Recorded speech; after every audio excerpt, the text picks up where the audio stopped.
Herzlich willkommen zu einer neuen Ausgabe der Future Hamburg Talks. Mein Name ist Marilena Behrens und ich begrüße heute ganz herzlich bei mir Murat Bayram, Geschäftsführer der European Metal Recycling. Ganz genau, sehr gut ausgesprochen, ja. Dankeschön. Danke für die Einladung.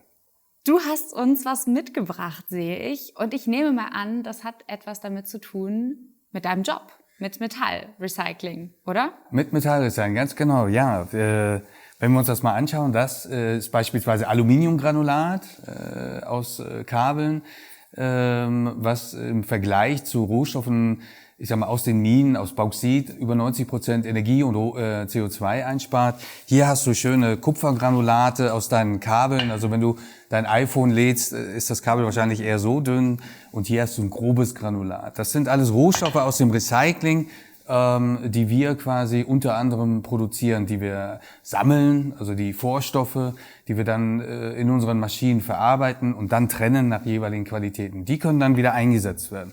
Also beispielsweise hier in Hamburg gibt es die Firma Spira, also ehemals Hydro, Trimet, die dann Aluminium produzieren könnte. Und hier Aurubis, sagt ihr wahrscheinlich auch was in Hamburg. Ja, die größte europäische Kupferhütte, die kann dann quasi auch so etwas einsetzen als Rohstoff.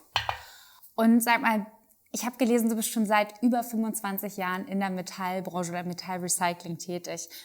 A, wie bist du dazu gekommen? Und B, was fasziniert dich daran? Ja, also die 25 Jahre sind auch schon wieder ein paar Jahre her, sind fast 30 Jahre jetzt mittlerweile. War ein alter Artikel wahrscheinlich. Es war, also ich glaube sehr persönlich an Schicksal. Ich weiß nicht, wie es mit dir ist, aber es war so eine Schicksalsbegegnung tatsächlich als junger Bub, als Hamburger Bub und habe mich dann selber auf einem Recyclingplatz wiedergefunden, umgeben von riesigen Baggern. Metallqualitäten und damals tatsächlich noch ein Seeschiff, das gerade für die Türkei verladen wurde. Einen türkischen Kapitän, der so ein bisschen die osmanische Version von Jack Sparrow war. Und wenn du dann so 18, 19 bist und nicht ganz genau verstehst, was da passiert, also der Verstand sagt, hör mal, was machst du hier? Aber das Gefühl war, hier bist du richtig. Was auch immer das ist, das möchte ich lernen, das möchte ich verstehen. Und es war mehr oder weniger wie ein Teil im Puzzle, das letzte Teil quasi, das das Bild dann komplett macht. Ja? Und ich bereue es keinen Tag. Also ich bin immer noch dabei. Ich glaube, dass mein Beruf wirklich Berufung ist. Ich möchte es auch so lang wie möglich machen. Gesundheitlich natürlich, kommt es drauf an. Ich würde auch nicht gerne mit 65 oder sonstiges aufhören. Also ich mache das sehr, sehr gerne. Das merkt man, wenn du darüber erzählst. Du hast so ein Leuchten auf jeden Fall in den Augen. Und dazu kommt ja auch, du hast gerade von Berufung gesprochen, irgendwie man möchte ja was machen, oder ich kenne das zumindest selber, was machen, wo man irgendwie Sinnhaftigkeit drin verspürt. Und ich meine, Recycling, Nachhaltigkeit, das gehört irgendwie zusammen. Wir wissen, wir müssen Ressourcen schonen, damit wir irgendwie es schaffen, das 1,5 Grad Ziel noch einzuhalten. Wie lebt ihr das denn bei euch im Unternehmen?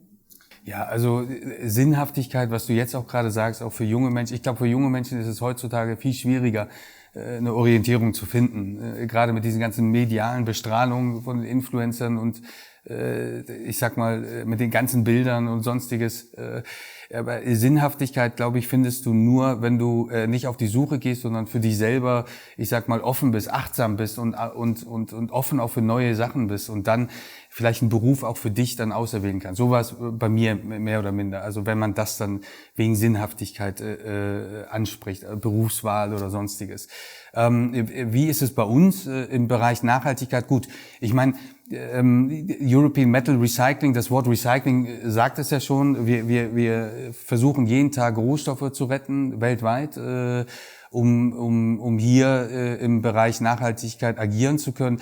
Grundsätzlich ist es auch bei uns so, wir wollen reduzieren, wir wollen so viel wie möglich reparieren und das, was eben nicht mehr geht, dann recyceln. Also wir wollen fossile Energien bei uns im Unternehmen reduzieren. Das tun wir, indem wir unsere Aggregate immer mehr auf Elektro umstellen. Unsere Pkw-Flotte wird immer mehr elektrifiziert. In den Niederlanden werden bald meine Kolleginnen und Kollegen fast nur noch Elektroautos fahren. Also wir gehen quasi in den Bereich. Reparieren tun wir sowieso, Haus aus.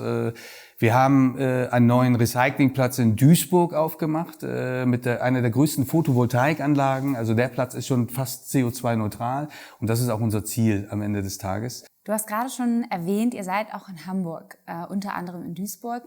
Und würdest du sagen, der Standort in Hamburg, der Metropolregion Hamburg, ist für euch ein Vorteil mit dem, was ihr tut?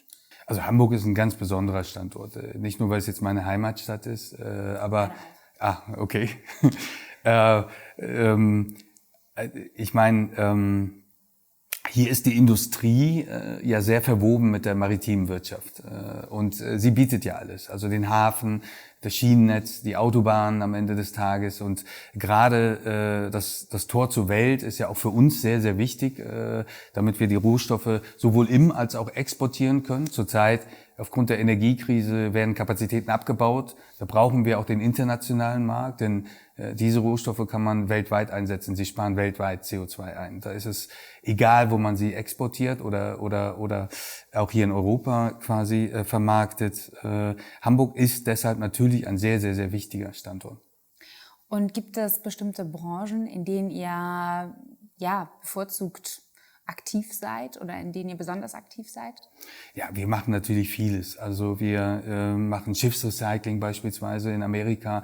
Die European Metal Recycling ist weltweit das führende Metallrecyclingunternehmen. Wir machen über 10 Millionen Tonnen Rohstoffe, retten wir jedes Jahr.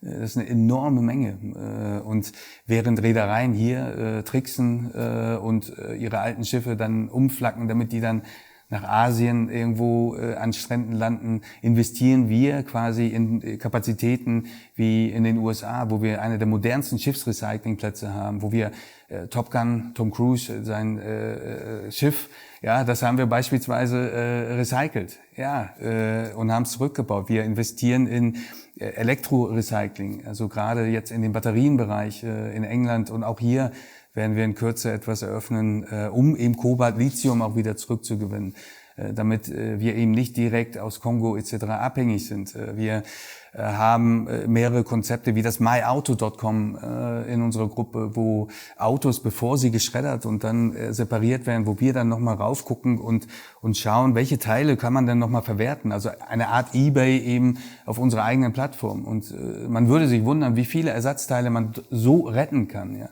Es gibt viele, viele Projekte, die wir hier angehen. Also die Zukunft ist auf jeden Fall, oder ihr habt die Zukunft im Blick, könnte man sagen.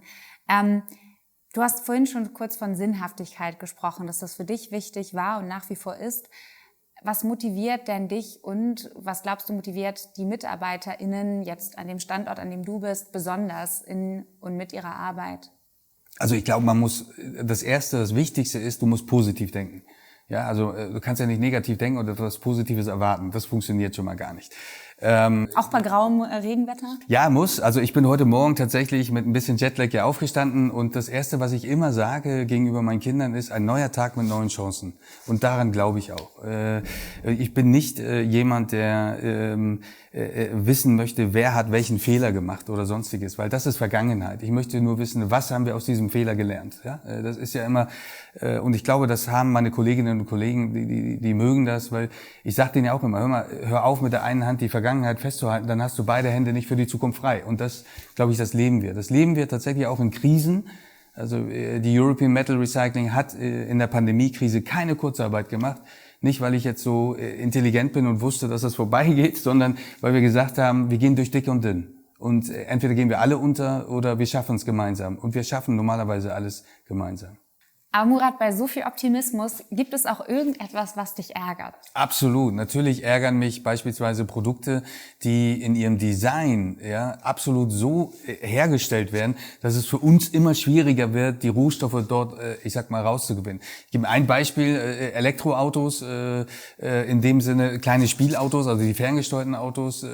Erst vor 2 Jahren musste ich eins versuchen zu reparieren, unmöglich am Ende des Tages, weil die Rohstoffe so miteinander verklebt waren, dass man die gar nicht mehr reparieren konnte. Und heute Morgen, als ich gerade auf dem Weg zu euch war, an der Tankstelle, habe ich tatsächlich auch nochmal etwas für diese Sendung geholt. Jetzt war es zu tief, ja. Rate mal, was das hier ist. Darf ich mal sehen? Ja, natürlich.